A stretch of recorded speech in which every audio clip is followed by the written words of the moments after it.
welcome to Minor Details. I'm Nick. And I'm James. And we are two industrial designers in the big city. Sweating the small stuff. And we've been busy. This week. It has been a busy week. Yeah, you just got back from your trip. You went to Rochester. RIT. It was great. Yeah, I went up there for the Thought at Work conference. So I did a workshop there. I did my sketching on the fly. And I had to follow Jeff Smith. Oh, he's a great sketcher. Yes. I mean, Jeff Smith, I can remember, I think maybe I've told this story before, but I can remember back to school and he came to Virginia Tech and just like did some jaw-dropping sketches. Was Jeff doing more of the pastel? Does he use pastel or markers? He wasn't using pastel. I know he does a lot of traditional. Yeah, sketching. he was doing it on like the Canson paper, the tonal paper, and so like, you know, he just like drew a really sweet spaceship during the course of his talk, which I saw his workshop, and then and he's just like great, very like captivating the entire time. Yeah, he's a cool guy. And so yeah, I had to follow him. I'm sure you did great though, James. It was a lot of fun, and the students I felt were pretty engaged. And yeah, the conference as a whole was a good time. I met a lot of great people, and you know me, I like my shout outs. You gotta shout out people. Okay. Oh, one thing that was it was a first for me was walking through the airport down the escalator, and there was somebody holding a clipboard with my name on it. That is pretty cool. That's when you know you made it. Man, Rochester famous. And yeah, so thank you to Sam for picking me up from the airport. And then they gave all of us student ambassadors. Did they do this last year for you? Yeah, I think I had someone that was kind of like always there. Yeah. If I needed anything, we could talk to him about it. Yeah.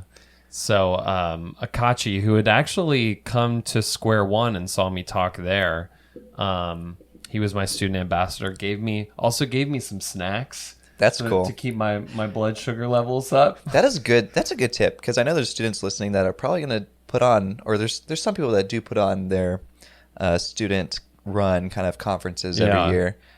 Snacks is a good tip. Yeah. Like just being like ready and accommodating. Like right. I also will say another good tip is battery storage, like a external battery, because I feel like I've run into a couple conferences where I was a speaker and like, you know, you're using your phone throughout the day, like contacting and whatnot, and then you're getting close and it's like 3 p.m. and you need to charge. Yeah. And you don't have a battery. Right.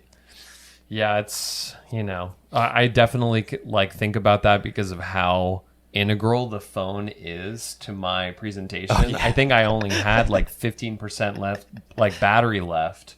Thank God. When you were doing your presentation? While I was doing my presentation. Thank God for like low power mode, which is actually like, it's pretty good at, you know, like giving you a lot of life out of your last percentage of battery. But,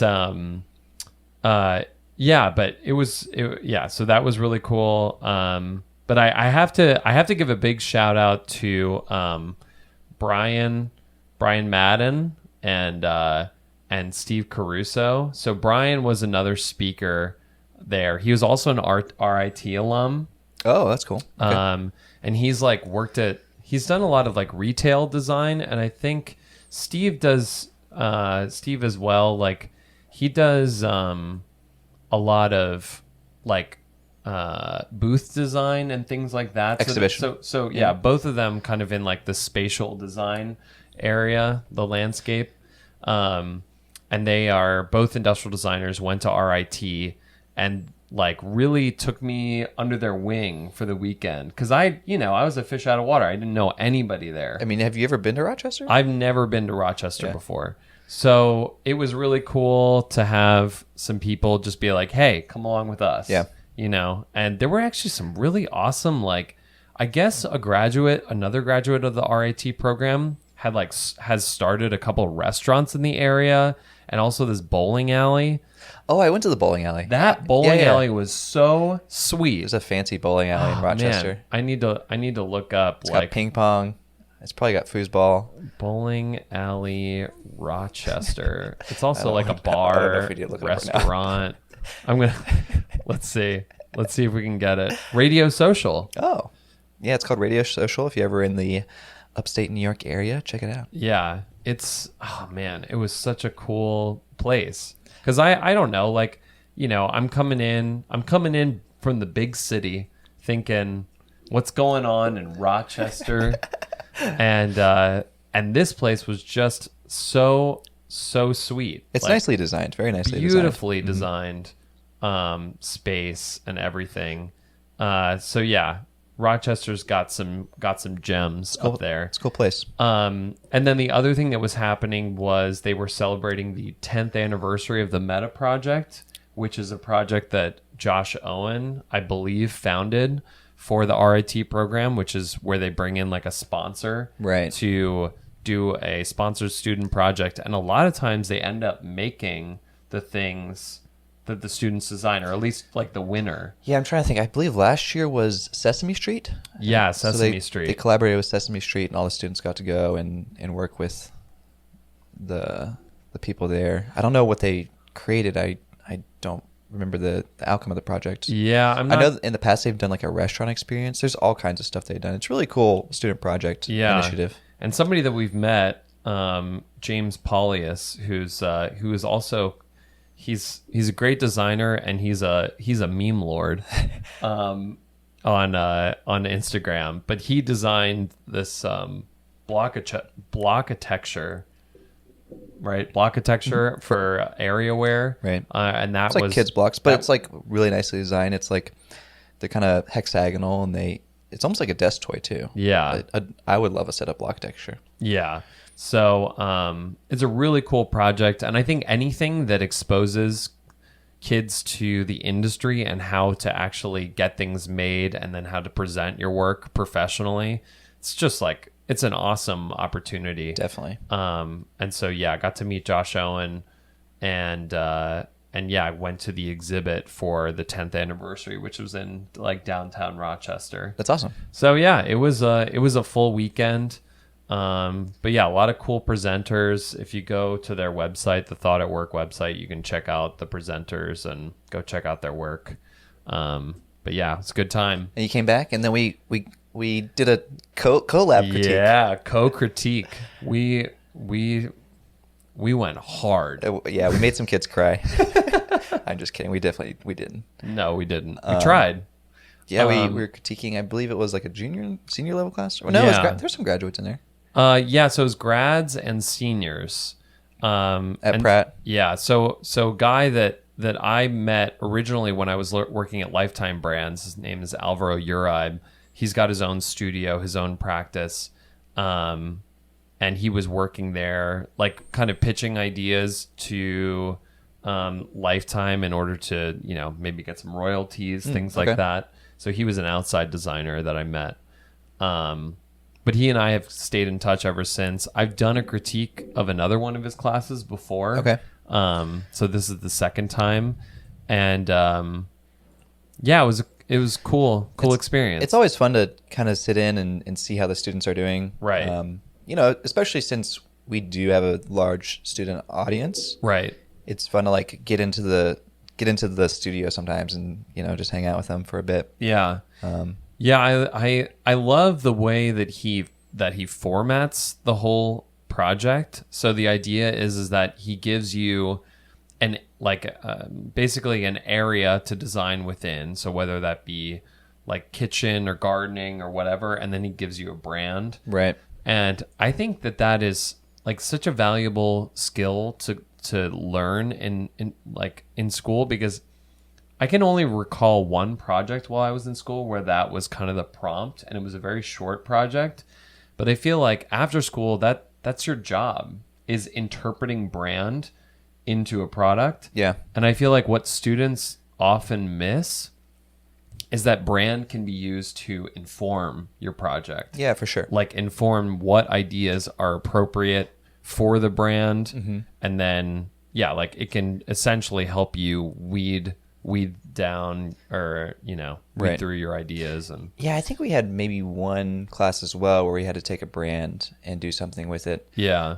I think that's good to have those projects, but I also really like just the kind of crazy conceptual Right. projects that students come up with. Yeah. But it's good to have a balance. I think you got to have a balance. Especially when you're getting so close to graduation. I think like the crazy conceptual stuff like is great for your first couple years, but as you're getting closer and You closer gotta to get some graduation, real world stuff in there too. I think it's just a strong portfolio piece to be like, I took this brand, I dissected it, I understood its DNA, Right. and I applied it to my product. That's a very good point. Yeah, because if you had a whole portfolio of speculative work, it's a little bit tough to get a job. Not saying it's possible, but Yeah, and then right after that, you were like, I'm catching a train uptown. I did. I went over to Reed's class at Parsons. Oh, yeah. Pratt and Parsons in one day and helped Reed do some VR demo. We actually were using the Quest. So Reed has a Quest, you have a Quest, we all have Quests, Oculus Quests. We're all on a quest. Yes. And yeah, we got that running, which was my first time doing the Quest presentation, because usually I'm doing the, you have a bunch of cords, you have sensors Right. with the Oculus Rift, and you have to have a huge computer to Yeah. run the thing. And so it's pretty complex. And the Quest I wouldn't say was easier, but it definitely was a lot less pieces. Like a lot, I could carry it in my backpack. Right. Why wasn't it easier? There was still a bit of trouble. So the way that you can stream with the Quest is you have a Google Chromecast, I think it's called. Oh. And you plug it into the TV, and then from the Quest, you can stream to the Chromecast. Gotcha. But connectivity was kind of shoddy. So we got it done. But it's fun to try out the new technology. I mean, what's crazy nowadays, how fast it's going. Right. And I kind of feel like VR has picked up a lot of steam, like in the past couple of months, especially with the Quest release. Mm-hmm. So I've been excited about it, and the students were excited about it. Why as do you well. say that? What makes you think that? I mean, it's just, I've been doing the VR thing, Yeah. and I will say, like the past month or so, these VR videos that I've been posting on Instagram have really gotten a lot of views. I mean, they've been reposted a lot. Right. And so it's really interesting just to see.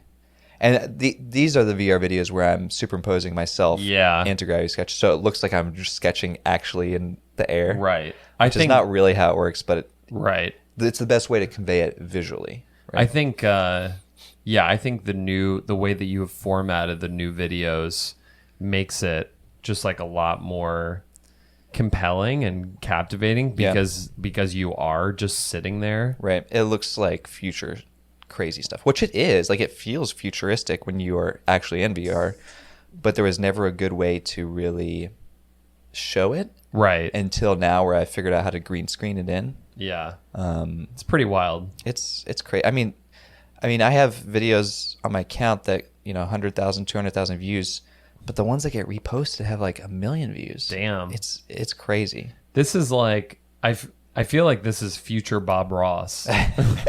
What you're doing here. I could do some Bob Ross. I could start doing commentary on it. Yeah, absolutely. Yeah, you take the small little brush and you paint on your chair. Yeah. So yeah, I don't know. I think VR it's starting to get some steam, and I'm excited about it. Yeah. Sweet. Oh, I've also been doing a new technique, especially from our last episode. We talked about getting in the flow. Yeah. And there was some chat in the Discord. I believe Dave had Ladowski. I can't remember. Dave Yosef? It was another Dave. Another Dave. Dave had suggested doing a kind of journal task technique, and I started looking into it and a few other techniques, and I decided to start tracking everything I do every hour, and I've been tracking everything since past week or so. Right. So yeah, here's my little sketchbook. If you're on the YouTube, you can see it. But I have my left side of my sketchbook is my done list. So I just write down the hours of the day, 8 a.m. through midnight. Yeah. And then every hour I write down what I did. What's this line? Pick my butt? No, that what? doesn't say that. Cheers. Oh my God, This Nick. is a podcast. I can't see it. It doesn't say that. It doesn't say that. So you got left page is your done list, and right page is your to-do list. And it's a daily to-do list. Because last time I talked about how I have my big whiteboard to-do list, which is like my infinite to-do list. Yeah. But I really like the daily to-do list because I can actually feel accomplished every day. For sure. So I've been experimenting with that. I feel like maybe I need a little more time to cook on that to give you some thoughts on it. But that's cool. It's interesting. It's interesting. Yeah, that's some good news. Good news. Good solid week. Design news. This is not necessarily, it's kind of design. It's designed. Banksy, famous street artist. I'm sure most people are aware of Banksy. He does like stenciled art, definitely kind of an activist of sorts. Decided to make his own houseware brand. Yeah. It's called Gross Domestic Product. And of course, it has that Banksy style of being kind of, cynical. And I think one of the items is like a baby mobile, but instead of cute characters, it's security cameras. Oh, yeah. So it's, it's classic Banksy. Yeah. Not a mobile not a baby mobile as in like a tiny car. But no. Mobile. Like How do you say it? Mobile, right? Yeah, mobile. But it is the same as mobile. It's the dangling thing. A mobile and a mobile can get confused. The English language, man. I'll tell you what. But I don't know. It's interesting because, there's a few artists that kind of cross over into the industrial design world. And right. Like seeing Banksy cross over into this is quite, he definitely has his Banksy style. And one would argue that it's probably more art than design. Mm-hmm. But it still is like actual physical products that you can buy. That he's making multiple of them, mass producing them. Yeah. And they are priced appropriately. They're priced as if they were housewares. Right. Like I did try to purchase the clock. So you have to like apply to purchase because obviously. Apply? Yeah, because obviously you can't, like the website would break if everyone tried to buy stuff. Right. Because Banksy is like the most famous street artist. Yeah. But you also have to put in at the end of your application, you have to answer the question, does art matter? In classic Banksy fashion, And like, as in like a short answer? Yeah, it's like in order to be or is it just like selected, yes or no? No. It's in order to be selected. I think it's phrased like, hey, if we actually have too many orders, obviously they're going to have too many orders. Right.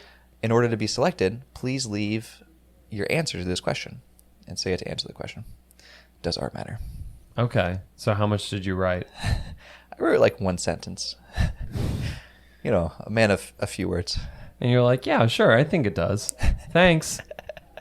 I try to get my most witty Banksy response I could. Nice. I don't know. It's worth a look. It's interesting. Yeah. So, a little announcement time, or announcement segment here. It is coming closer to the end of 2019. Yep. And that means that it's time to do our survey.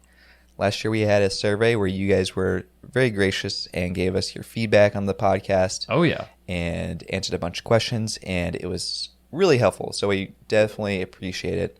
And we're going to do it again. So go to our website, matterdetailspodcast.com. You can find the link there. I think I'll probably put the link in the Instagram as well for a bit. But if you do the survey, James and I are going to give away one of our bottle openers. Mm-hmm. So there's going to be two winners, and then one of you will get one of mine, and one of you get one of James's. Ugh, what if they both want yours? What if they both want yours? Oh, all right, they don't get a pick. It's going to be random.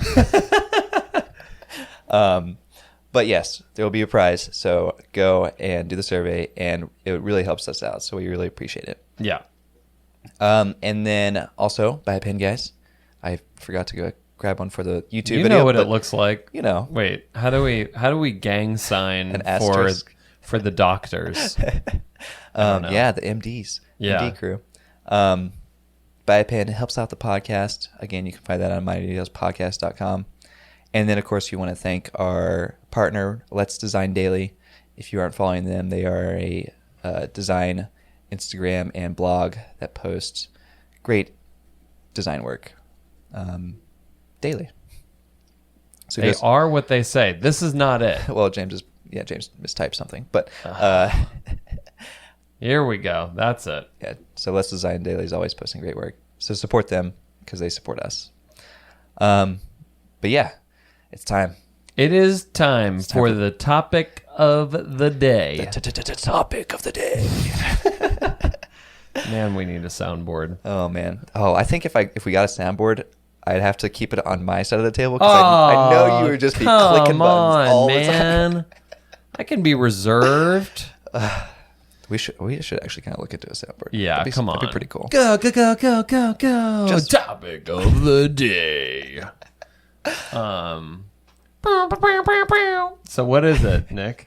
Well, we wanted to talk this week about modular design. Yeah. And you had kind of messages to me and was kind of questioning, like, what is good modular design? What is bad modular design? What even is modular design? What attracts us to modular design in the first place? Yeah. Because after our critique yesterday, I feel like among all students, there's always, and maybe just people in general, designers in general, we're always trying to like see if we can sneak in some modularity into a system or make the whole system about modularity. Because you look at something like a kitchen tool and you go, all of these have the same handle. Right. Why not just have one handle? It's perfect. It's a great idea. Yeah. Let's do it. Yeah, right? And for some reason, like, yes, we are attracted to these ideas, but they never win out.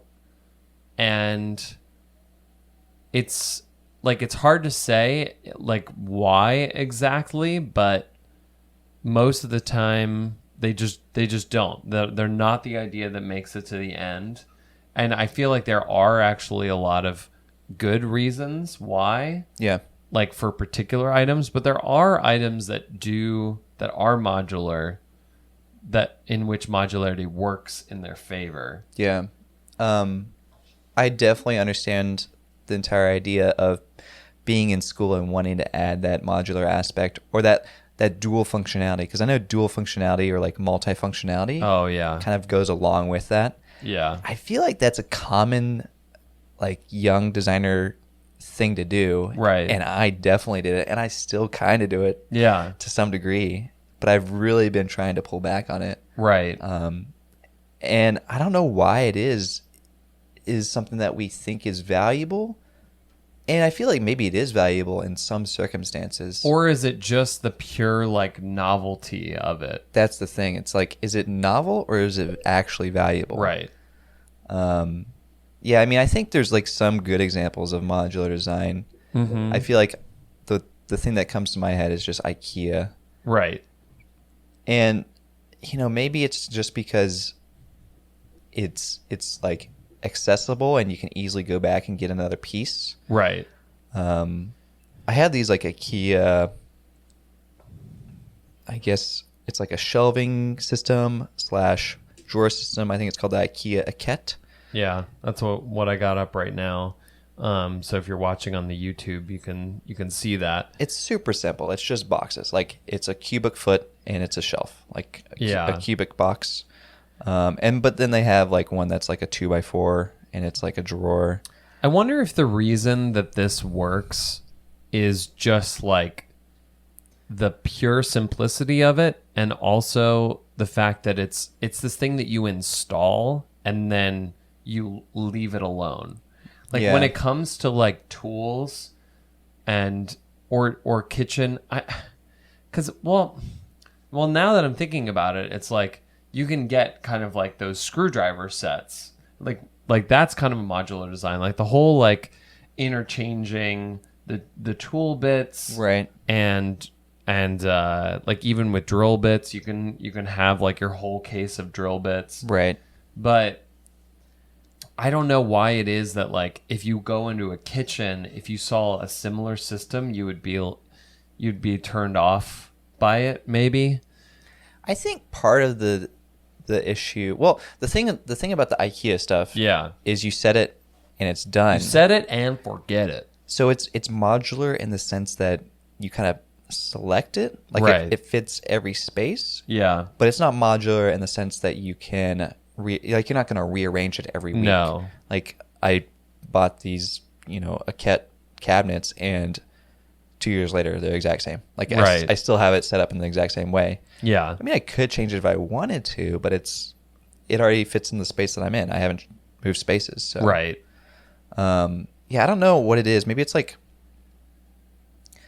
when you think about tools,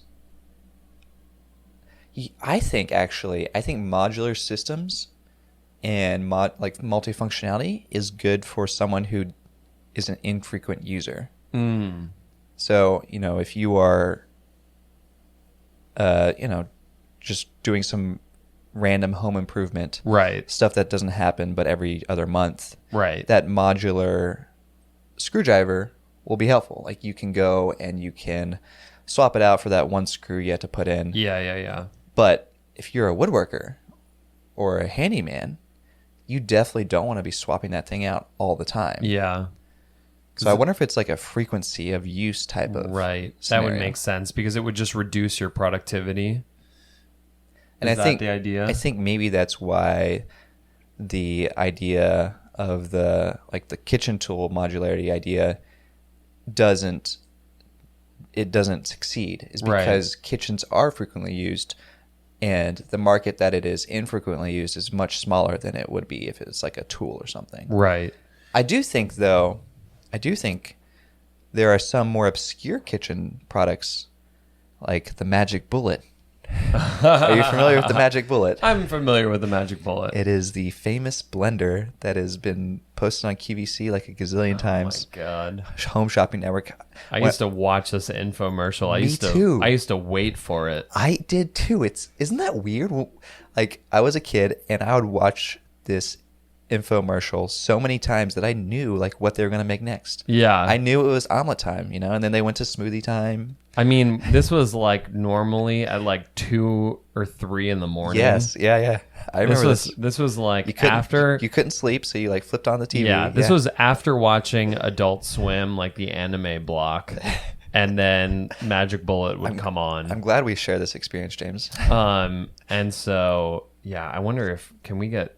I just like remember some real characters in this commercial. Oh yeah, there we go. It's she is. The actors really make it funny. Look at the ash size. Like this woman has a cigarette in her mouth. We're watching the infomercial. The old lady has a cigarette dangling out, and the ash on the cigarette's like 2 inches long. Yeah, that's preposterous. That's gonna get in the bullet. This was like a different time. You don't want. This was a different time. Ash in the bullet.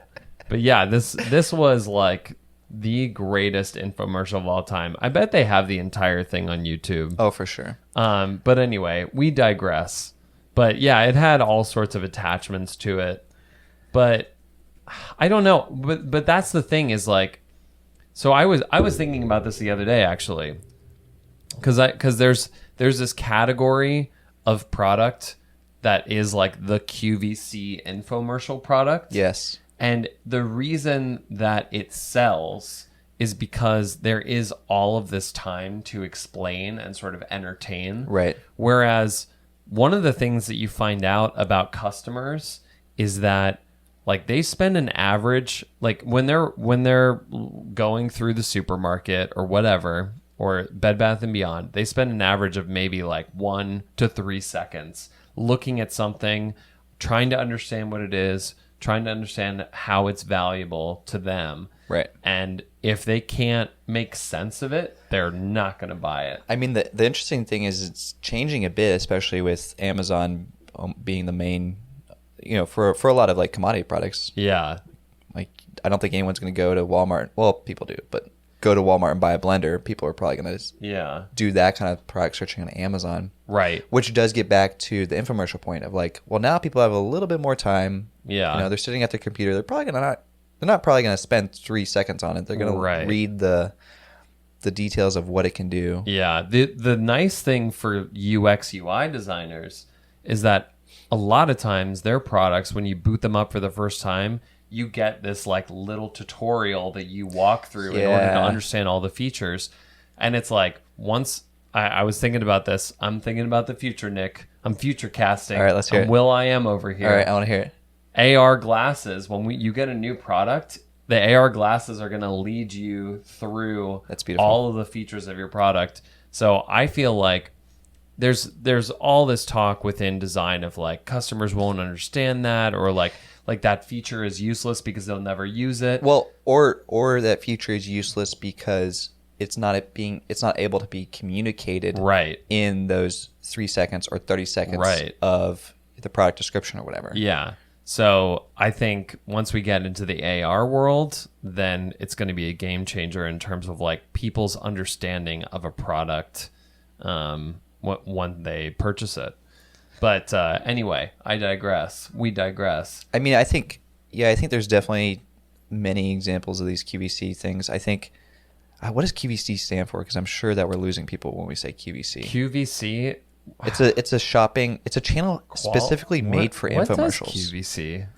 Because it's like a bunch of old people watch. Well, maybe not old. Quality, value, convenience. Is that really what it stands for? Yeah. That's weird because there's like HSN, Home Shopping Network. Like that makes sense, but quality, value, convenience. Interesting. Didn't what's the guy's name from Dirty Jobs? Steve Rowe. Steve Rowe started on QVC. No way. He was like a late night QVC guy. Yeah. Great times. But if you aren't familiar, it's like essentially a TV channel specifically for commercials. Yeah. Essentially. It's just selling you stuff. Yeah, a lot of yeah, there's all sorts of videos and memes from QVC stuff. But yeah, it's basically like some of it is to sell the more gadgety things, but there's also a lot of like celebrity endorsed products. Like minor celebrities will come on to like sell some like bedazzled sweater that they've designed. Like Rachel Ray's new sweater. Yeah. And so it's like it's a live infomercial. It's like an hour-long live infomercial. People call in and they're like, "Oh my God, I absolutely love this product.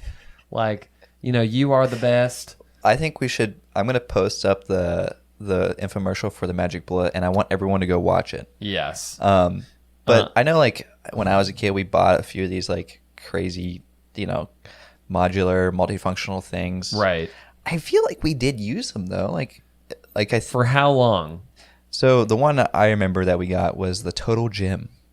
Oh, yeah. I don't know if you remember that one. Oh, we had a Total Gym. It was, it was some sort of exercise equipment that had these rails, and on top of the rails had a sliding kind of platform that you sat, and then there's pulleys that you could arrange in infinite amount of ways, or at least that's how they marketed it. It's like, I mean, here it's bicep curls, it's tricep curls, it's like legs, you can do whatever exercise you want. It was the Total Gym, as they say.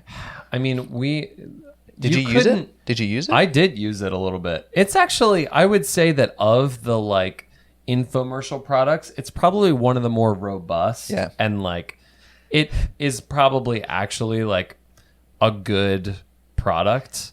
Like, it is probably a good piece of fitness equipment. Yeah.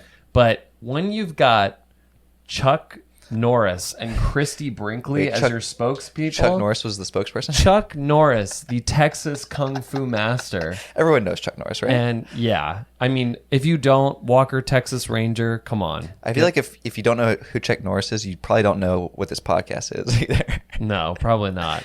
And then Christy Brinkley, former supermodel. She's also in like the National Lampoon holiday movies. But it's when you have a team like that, those products sold like hotcakes. Yeah. Do you think I was thinking about this? Do you think these multifunctional and modular things sell more in America as opposed to in more of the European setting? Well, I think because the thing I'm thinking about is okay. Why is it that consumers like multifunctional modular stuff? Yeah. And the answer that pops in my mind is it just seems like there's more value there. Right. It's more bang for your buck. Yeah. You know, you pay $20 for something that can do 3 things instead of paying $20 for 3 different items. Right. And I think that's a very I think America definitely has that very value-minded, right, consumer app. I feel like we also just love a good salesman. Yeah. You know, when it comes to these kind of QVC or infomercial things, we love a good sales pitch. And I don't know that Europeans are really into the sales pitch. Yeah.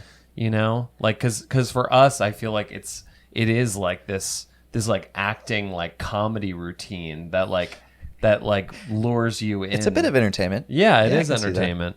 But I think the thing that, you know, working in the kitchen, having worked in the kitchen tools and gadgets realm, the thing that you find out about modularity is it just doesn't aid in the cooking process.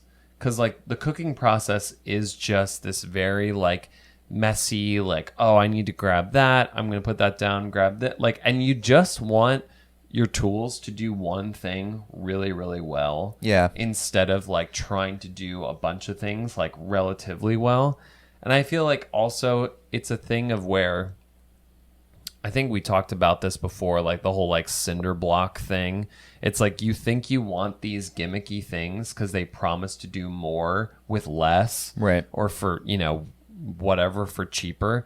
But eventually, you just want quality products around you because it just, you know, psychologically makes you feel better when you're using the tool. If it's really designed for an explicit purpose, it just feels better. It the whole experience feels better than something that's so gadgety. Yeah, I agree. I think definitely if it's going to be frequently used, modularity and multifunctionality maybe isn't the best way to go. Mm-hmm. Do you think, because again, you know, I've been working on the familiarism document, and a lot of that is a little... You were about to say documentary. I was like, what? Article. Nick. A lot of that is a bit multifunctional. Mm-hmm. You're combining things. Creativity is a lot of combining things. Right. If you want to come up with a creative idea, you take 2 things that no one's ever thought about, mash them together. Yeah. Or 2 things that people have thought about, but never thought about mashing them together. And you come up with something new. And I think a lot of times that thing has both elements, which in turn occasionally means it's multifunctional. Right. And there's some novelty there, and I feel like there's some innovation there, but I don't know. I mean, the other example we were looking up was the Google phones. Right. Well, what I was going to say to that is from having worked at Quirky, which they did attempt a modular kitchen gadget, which was this kind of spatula. What was it called? Stand. Click and Cook. You gotta love these. Oh, these yeah. names. And so the whole idea was to you just had one handle for all of these things. Right. And it had this spring-loaded action, so you could just shoot off the head that you'd stopped using. It's like if your plane's going down, mayday, mayday, pull the ejector pin, and you're just. But yeah, I mean, the thing that I found while I was there and we were working through all these ideas that people were submitting, there is this really fine line between innovation and novelty, and I feel like true good innovation, while it may combine things, it combines things in a way where it's not obvious that there's a combination. You know, that's really good. I like that. And I feel like when it comes to novelty, you get things where it is pretty obvious, and as a consumer, I wonder if people are what? They don't think that I can see that they're trying to combine these 2 things. Right. Yeah. You think I'm an idiot? Yeah. I don't know. So, yeah. Well, I also want to just touch on the Google phone. Oh, yeah, the Google phone. Because this has that feeling that everyone thought this was a good idea. This is the Google phone Aurora, I believe it was called. Yeah. Or ARA. ARA? ARA. Yeah, Project ARA. And there was a few There's other a whole Wikipedia page for it. There was a few other kind of initiatives around like modular phones. I think one was called Phone Blocks. But essentially the premise is, hey, instead of buying a new phone every year, let's just buy this modular phone with, Lego blocks on the back. And you can, not actual Lego blocks, but you can pop out your storage. If you get too full, put in a new storage. Your processor's slow, put in a new processor. Your battery's shot, change the battery, and so on. And it seems like everyone feels like, yes, this is the right answer, but there's a reason it didn't go forward, Yeah. And I'm sure there's many technical reasons, like just phones are difficult to manufacture, and separating all the pieces out into modular chunks would be quite difficult and certainly much more bulky than what we have. Yeah, I think that was the big critique that I saw. I mean, this Wikipedia article kind of wraps it up in terms of the reception, and says like potential issues are the trade-off between volumetric efficiency and modularity. So yeah, size and weight, and then the modularity. This speculates that the modularity would create a difference of 25%, less than 25% in size, power, and weight of components. And yeah, like I think it's mostly the thickness, but also they cite the FCC and just like getting approval for all of this stuff. Yeah. So I think it's the difference. I mean, essentially for a product, for a lot of things, you're just getting one thing approved. Right. Whereas this is just like you have to get every single piece approved. Yeah, this collection of things approved. I mean, I think it's a really interesting and cool idea, and maybe it will be feasible in the future. But yeah, I don't know. Like, I also don't know if people would enjoy that as much as they think that they do, or that they would. I mean, would you want to just like buy pieces? Like, what do you do with that piece that you swap out? Yeah, and that's a good point. I think it does kind of roll back to the topic, or the idea we're thinking of, is like, if it's an everyday use item, then it's probably better off being like the best it can be, and not being some sort of hodgepodge of stuff. Right. I mean, would you rather just like take it into like, could you take it into the shop and just like have somebody like look under the hood, change out some parts, and then you have like, I also feel like just having this kind of holistic device, this completed device, probably just feels better to most consumers than this composite thing. I'm not sure. It's interesting. This is all speculation. Yeah. But as always, we'd love to hear your thoughts in the Discord, or if you guys have any thoughts, especially if you've worked on like a modular or multifunctional product before. Yeah. Wasn't your thesis a modular design? I tell you, man, I was all about it. I'm still kind of, I still ride that line, and sometimes I fall into the novel side of it. Yeah. Which I don't think that's bad. I think I've definitely been trying to hone it back into being a little bit more refined. But yeah, my thesis was doing modular furniture. Not necessarily modular furniture, but furniture that transformed into the castle. Yeah. It's like puzzle piece cushions. You can build it. Kids could build. I think the thing is about like novelty and modularity, or whatever it is, like, thinking about that story, that the player piano, like this idea of like this absolute novelty of the player piano. I don't know what this is. You know what a player piano is. Is that the one that plays automatically? Yeah. Oh, it's like a ghost piano. Yeah. So like back in the keys move. Back in the day, they came up with these machines. It's basically like a giant music box, and you had like rolls of paper that would go through to get the different keys going. Interesting. Okay.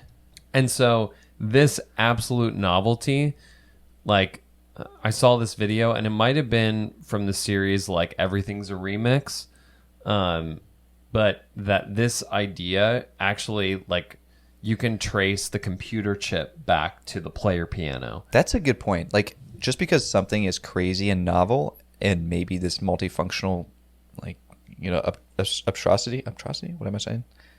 Abstrosity? Is that a word? I don't think that's a word. That's a novelty, and that's an innovation, that word right there. These things can lead to better things, yeah. right? I think like you can almost think of these things as mutation when it comes to evolution. That's a good point too. Yeah. But so I don't know. I would never discourage a student from like pursuing a modular thing, because the thing is that you never know what solution a completely naive student might land on. Oh yeah, they come with some great ideas. And so I would not want to stunt them in terms of like pursuing something, especially if they're passionate about it. Yeah. Like see it to the end, because they might do something remarkable. Yeah, definitely. So anyway. Let us know your thoughts. You can also send an email to minordetailspodcast@gmail.com. Oh yeah. And if you have any questions, send your questions to minordetailspodcast@gmail as well. Mm-hmm. We have a voicemail, 1-646-494-4011. I think my dad sent a voicemail, but well, that's not a weekly voicemail from the wishful farmer. Yeah, he likes it. He does do good on the voicemail, so I appreciate your voicemail, Dad. He keeps up. But this week we wanted to take a look at a few questions that were posted in the Discord. And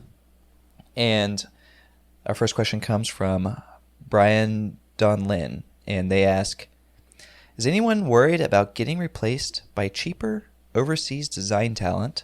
It's happening more and more in engineering and software development, and I feel like it's only a matter of time for us. I think this is definitely a good question. I think it's also kind of piggybacks off the whole AI. Like, right. Will we get replaced by robots? Yeah. So I don't know. Do you have any thoughts on this? I do have some thoughts about this. I mean, I've been thinking about like the whole AI thing, as well as, you know, the outsourcing idea. And I feel like while companies short-sightedly might see going overseas as being more economical and better for their business, I just feel like you cannot compete with having a designer or an engineer on staff or nearby, right, speaking the same language. Yeah.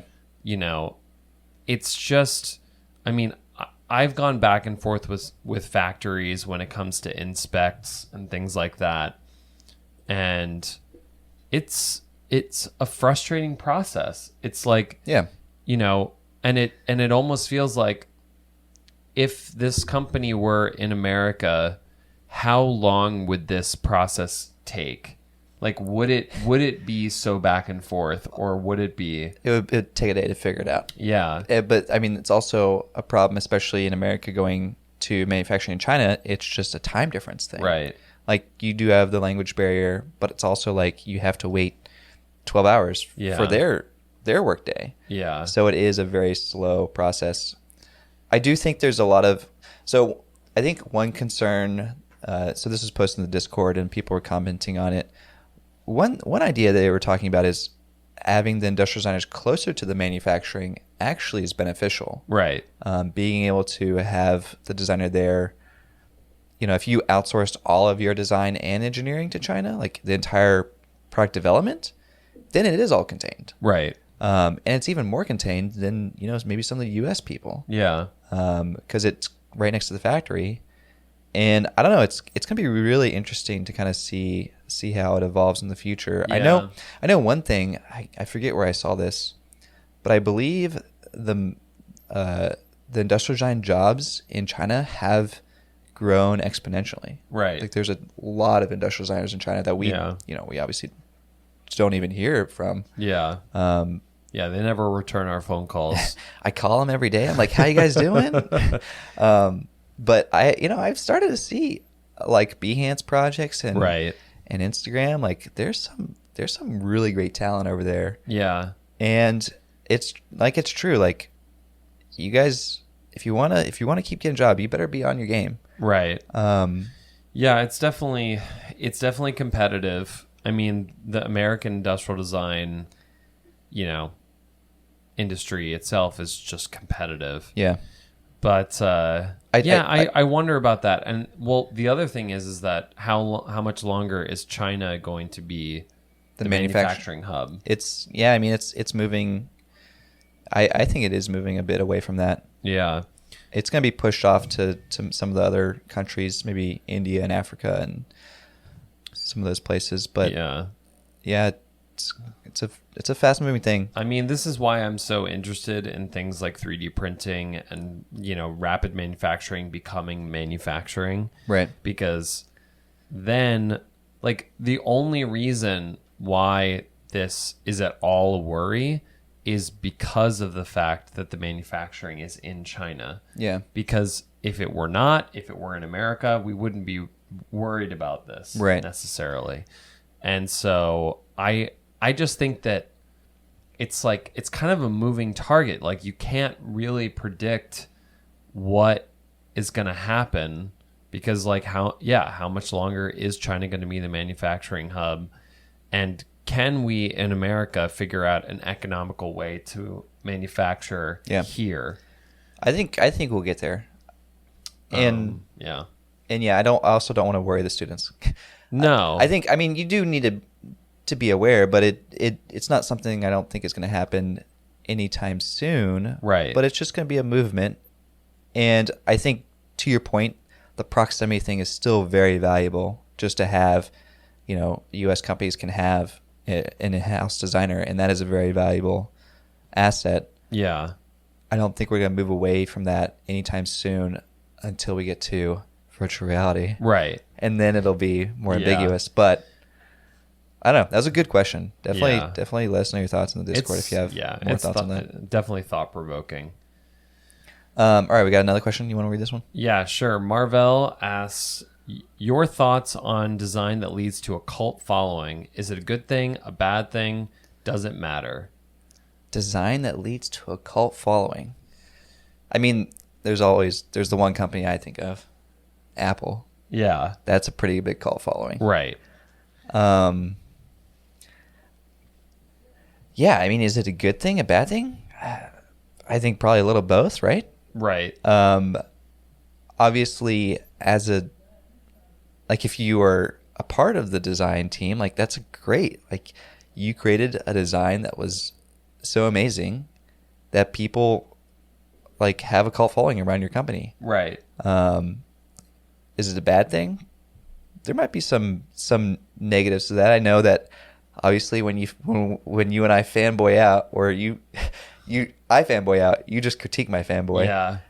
I go easy in Apple because I am a fanboy, and their products, I really like their products, and sometimes I do kind of put my biases in and overlook some of the flaws that Apple has. Right. So, I mean, I think a company that has achieved a cult following has done so through, like, very authentic means. Yeah. That's the thing about, like, the whole cult following phenomenon. It's like, whether it's a band, a movie, a product, it's because the story of the people who created it is captivating in the sense that everything feels like an authentic endeavor, an endeavor that is, it's not being pressured by anything other than creating a quality product. Yeah, for sure. Like, and you can't half-ass it. It's not going to work. No.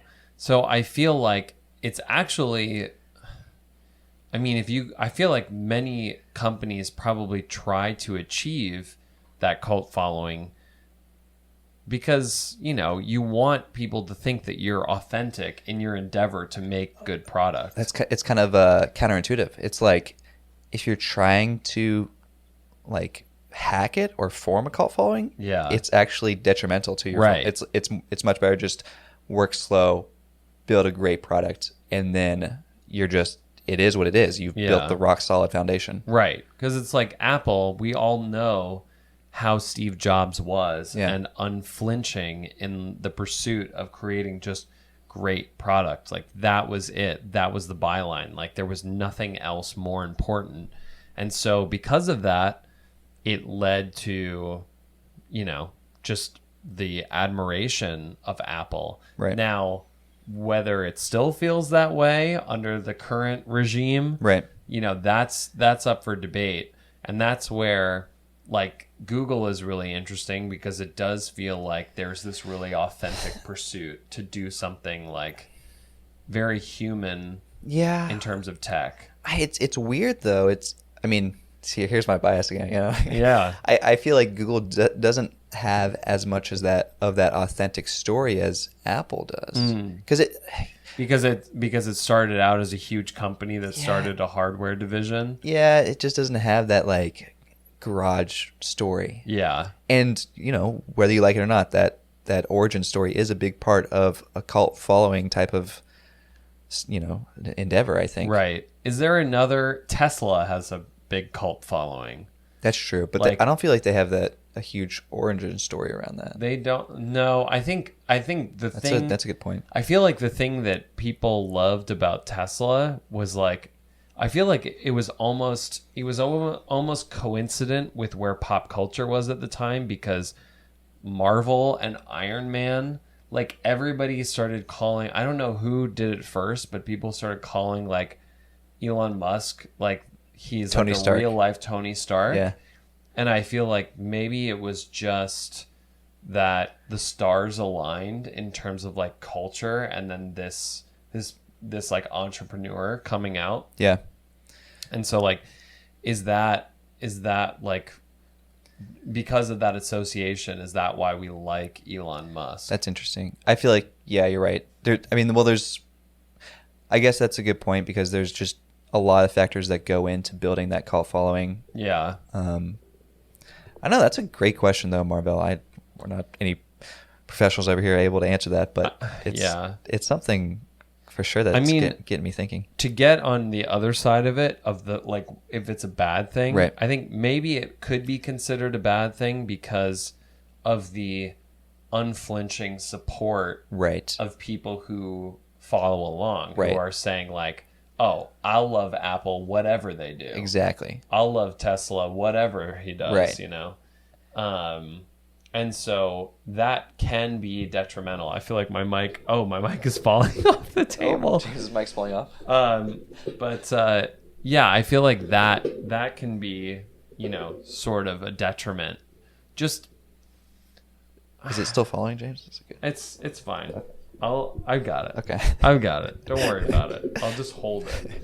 But yeah, that can be detrimental, I guess, to the customer because eventually they're not like holding the company accountable maybe for things that they wouldn't have been so keen on right before from other companies especially. Yeah. I mean, you know, this is for sure. Everyone's going to have their kind of favorites and you know, favorite one side or the other. So yeah, but I do think that it's the detriment, but right. But I do think that it matters.